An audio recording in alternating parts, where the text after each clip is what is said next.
हर हर महादेव दोस्तों, आप सुन रहे थे मेरे साथ मनमर्जियाँ भाग 26। रोहन और शगुन साथ बैठे थे। शगुन के साथ सहज होकर रोहन ने अपनी फीलिंग्स शगुन को बता दी। रोहन प्रीति को बहुत पसंद करता था, लेकिन ये बात वह प्रीति से कह नहीं पा रहा था। लेकिन शगुन ने इसे आसान कर दिया। खाना खाने के बाद शगुन ने रोहन से कहा, रोहन तुम अभी जाओ, मैं प्रीति से इस बारे में बात करूंगी। ठीक है दी, and thank you so much, Rohan ने कहा और वहां से चला गया। गोलू और प्रीति खाना खाकर शगुन के पास चले आए।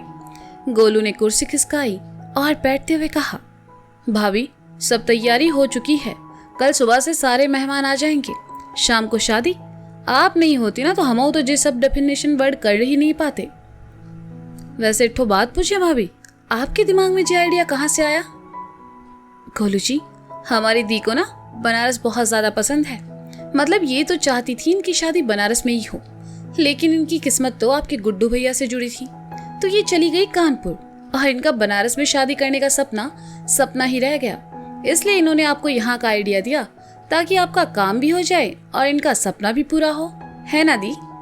प्रीति ने ऐसी ही कोई कहानी बनाते हुए कहा। सच में भाभी?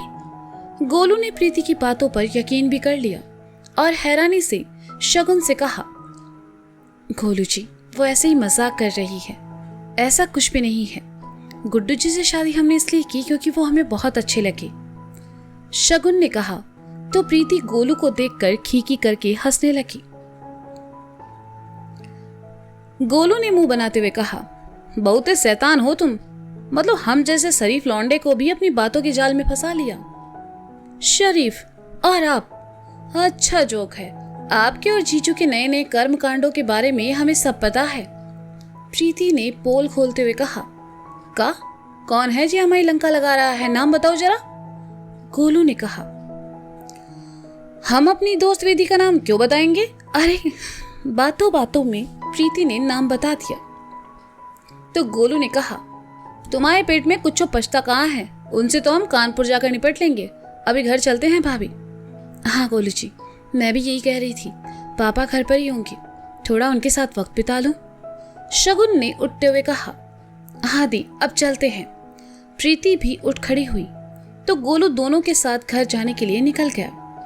पारस अपने ऑफिस रूम में बैठा काम कर रहा था।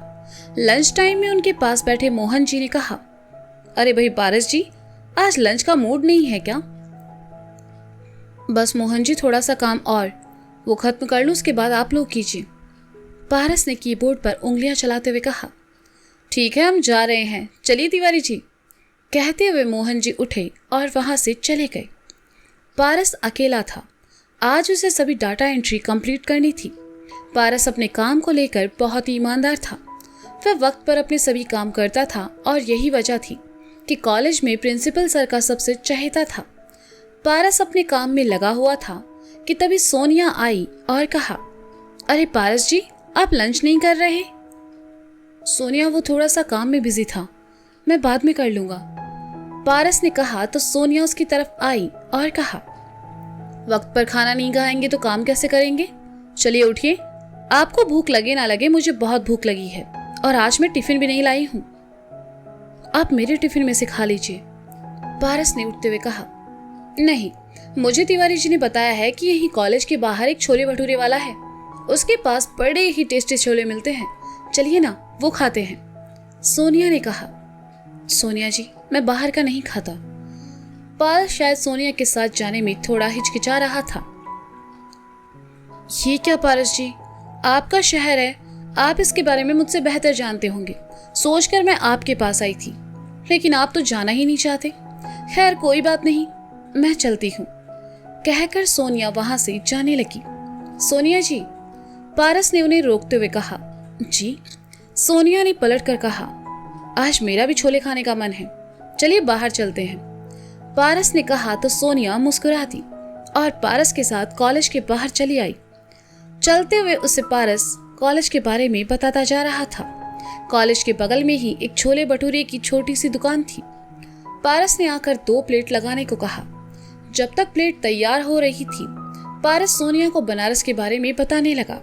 सोनिया बस खामोशी से पारस के चेहरे को देखे जा रही थी। ये लीजिए भैया, दुकान वाले ने पारस की ओर 2 प्लेट बढ़ाकर कहा। पारस ने 1 प्लेट सोनिया को दी और दूसरी खुद ले ली। दोनों बातें करते हुए खाने लगे। सोनिया ने एक निवाला खाया और कहा, तिवारी जी ने सच कहा था, बहुत ही टेस्टी है।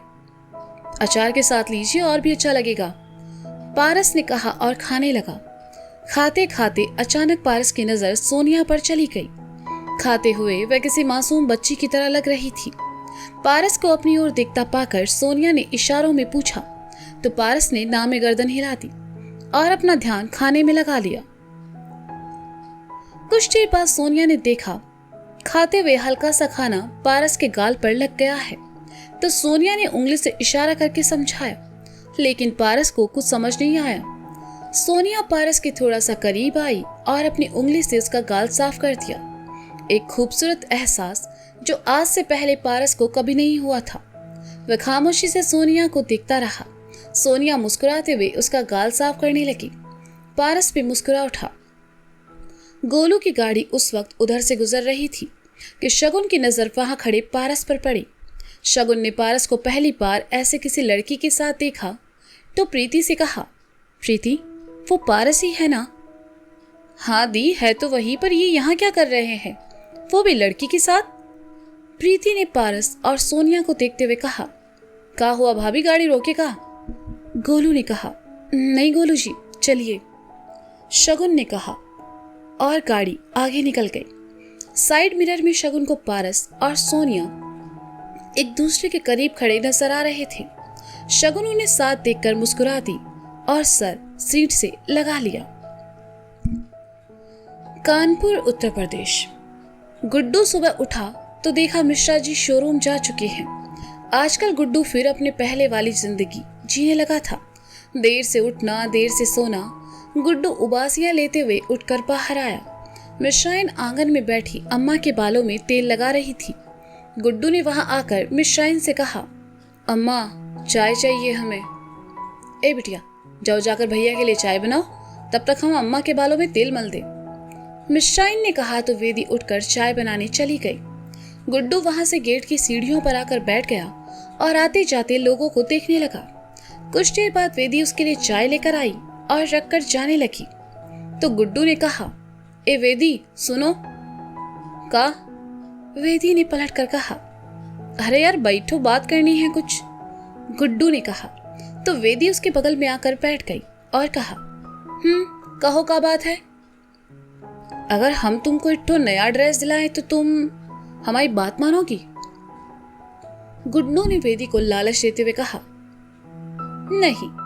वेदी समझ गई कि गुड्डू से कुछ जानकारी लेना चाहता है और बदले में सब करेगा, इसलिए वह भाव खाने लगी। अच्छा, 2 ड्रेस दिलाएं तब? गुड्डू ने थोड़ा सा लालच दिया। सोचूंगी, वेदी ने इतराते हुए कहा। अच्छा ठीक है, 2 ड्रेस के साथ में एक बैग भी दिला देंगे तुम्हारी पसंद का। अब मान जाओ यार, इतने पैसे हैं हमारे पास। गुड्डू ने रिक्वेस्ट की तो वेदी ने कहा, अच्छा ठीक है, बताओ क्या पूछना चाहते हो? हम ये पूछ रहे थे कि शगुन कहाँ चली गई, मतलब हमारी वजह से गई है तो हमें बता दो, हम माफी मांग लेंगे। पता है 2 दिन से ठीक से सोए नहीं है, ये सोचकर कि हमारी वजह से उनको बुरा लगा और वो चली गई, गुड्डू ने कहा।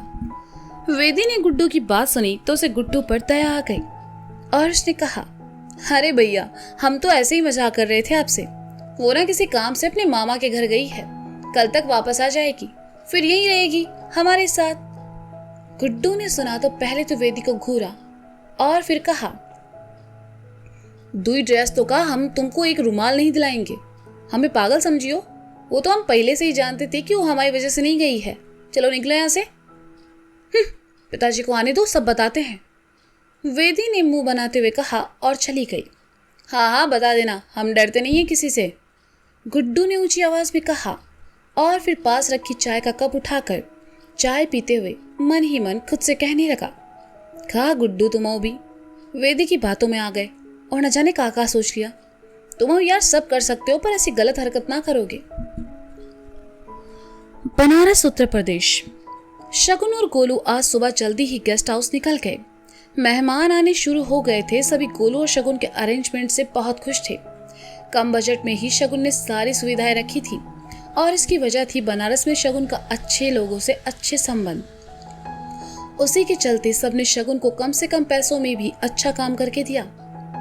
शादी शाम में थी और डेस्टिनेशन वेडिंग थी, तो वरमाला का प्रोग्राम 80 घाट पर रखा गया। सभी औरतों लड़कियों ने बनारसी साड़ी पहनी थी और सभी मर्दों ने कुर्ता पजामा। ये सारा आइडिया शगुन का था और सबको बहुत पसंद भी आ रहा था। वरमाला शाम को सूरज ढलने से पहले नाव पर सवार होकर करनी थी। दूल्हा दुल्हन तो इसके लिए बहुत एक्साइटेड थे। शगुन गोलू की मदद करने प्रीति और रोहन भी साथ में ले आई। प्रीति ने भी बनारसी साड़ी पहनी थी और रोहन ने कुर्ता पजामा।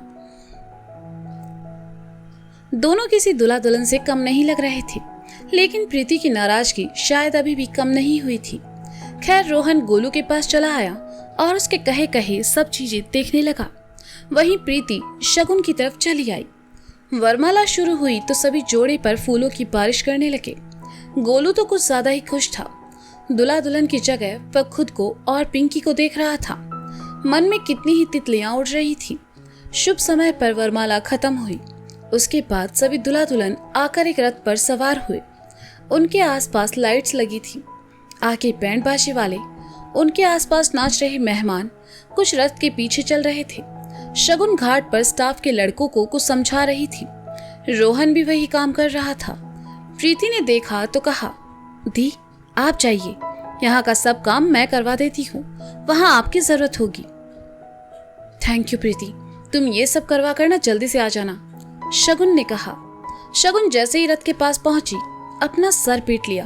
गोलू बारातियों में शामिल होकर नाच रहा था और पैसे लूट रहा था। शगुन उसके पास आई और उसे साइड मिलाते हुए कहा, गोलू जी ये क्या कर रहे हैं आप? अरे भाभी, बहुत दिनों से किसी की शादी में पैसे नहीं लूटे थे, इसलिए थोड़ा हाथ साफ कर लिया।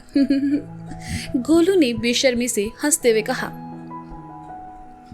हाथ करते हैं आप? ये शादी आप ही अरेंज कर रहे हैं और आप ही पैसे लूट रहे हैं। अब चलिए, और भी काम है अपने पास, शगुन ने कहा। तो गोलू उसके साथ चल पड़ा और थोड़ा सलीके से, क्योंकि साथ में शगुन थी, गुड्डू भैया नहीं।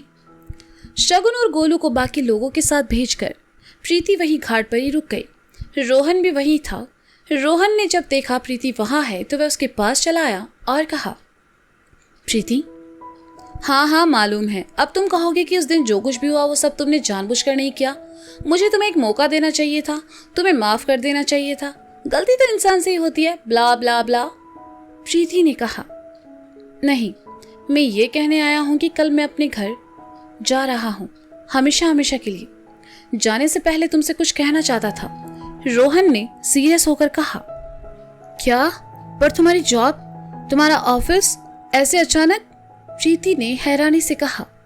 रोहन ने एक नजर प्रीति को देखा और कहने लगा, प्रीति याद होगा 2 साल पहले तुम अपने पापा के साथ लखनऊ आई थी किसी रिश्तेदार के यहाँ शादी में। उस दिन मैंने तुम्हें पहली बार देखा था और देखते ही तुम मेरे मन को भा गई थी। मैं तुमसे बात करना चाहता था पर तुम उसी शाम वापस बनारस चली आई। मुझे ना तुम्हारा नाम पता था, ना ही तुम्हारे बारे में कुछ पता था। पूछता भी तो किससे? मैं हमेशा तुम्हारे बारे में सोचा करता था, तुम्हें याद किया करता था, हर लड़की में तुम्हें ढूंढा करता था, पर तुम नहीं मिली। 2 साल बाद यहाँ नौकरी लगी बनारस में और यहाँ आकर मैंने महादेव से बस एक ही दुआ मांगी कि तुम मिल जाओ। महादेव ने मेरी सुन ली। उस दिन पहली बार तुम मुझे ट्रैफिक में मिली। दिल तो क्या, मिलते ही तुम्हें सब बता दूं, लेकिन तुम्हारे गुस्से वाले तेवर को देखकर लगा कि मुझे थोड़ा इंतजार करना चाहिए और तुम्हें मेरी बातों पर विश्वास भी नहीं होगा। उसके बाद तो तुमसे मुलाकातें होती रही। तुम्हारे बारे में पता लगाया तो पता चला कि तुम तो मेरे किसी रिश्तेदार के दोस्त की बेटी हो। उनसे कहकर मैं तुम्हारे घर रहने आया ताकि तुम्हें और अच्छे से जान सकूं। तुमसे प्यार तो 2 साल पहले ही हो चुका था, पर तुम्हारे साथ रहते रहते इतना बढ़ गया, मैंने सोचा नहीं था। उस दिन ऑफिस में भी यही सब बातें हो रही थी, क्योंकि मेरे दोस्तों को पता था मैं तुम्हें ढूंढता हुआ आया हूँ और तुमने उन बातों का गलत मतलब निकाल लिया। तुम्हारी गलती नहीं है, तुम्हारी जगह कोई भी होता तो शायद यही समझता। मैं ये नहीं कहता कि मैं तुम्हारे लिए परफेक्ट हूँ, पर हाँ, तुम्हें हमेशा खुश रखूंगा। तो क्या तुम जिंदगी भर मेरे साथ झगड़ना पसंद करोगी? रोहन ने प्रीति को अपना सच बताते हुए आखिर में बहुत ही प्यार से कहा। सब सुनकर प्रीति की आंखों में नमी तैर गई। उसने कुछ नहीं कहा, बस आगे बढ़कर रोहन को गले लगा लिया और कहा, स्टूपिड, पहले क्यों नहीं बोला ये सब? तुमने मुझे मौका ही नहीं दिया तो मैं तुम्हारी हाँ समझूं? रोहन ने कहा। प्रीति उससे दूर हटी और कहा, अब भी तुम्हें शक है? I love you so much. Rohan ने सुना तो खुशी से उसका चेहरा खिल उठा। उसका पहला प्यार उसे मिल चुका था और ये सच बताने की हिम्मत उसे शगुन से मिली थी। शगुन ने ही उसे कहा था कि वो पूरे दिल से प्रीति को सारी सच्चाई बता दे। रोहन बहुत खुश था। एक बार फिर वह प्रीति के गले आ लगा तो प्रीति ने कहा, वापस जाना जरूरी है? पर मैं जल्दी वापस आऊंगा। रोहन ने कहा तो दोनों वहीं सीढ़ियों पर बैठ गए और सामने 80 घाट के शांत पानी को देखने लगे। रोहन ने प्रीति का हाथ अपने हाथ में लिया और सामने देखते हुए कहने लगा, तो क्या सोच रही हो तुम? प्रीति मुस्कुराई और कहा, दीना सही कहती है, बनारस सिर्फ शहर नहीं, इश्क है। यहाँ किसी की मोहब्बत ना अधूरी नहीं रहती। तो दोस्तों, ये था मनमर्जियाँ भाग 26। इसका अगला भाग आप जल्द ही सुनेंगे। तब तक के लिए शुक्रिया, बाय बाय, अपना ख्याल रखें और हाँ, सुनते रहिए मनमर्जियाँ मेरे साथ। Bye bye.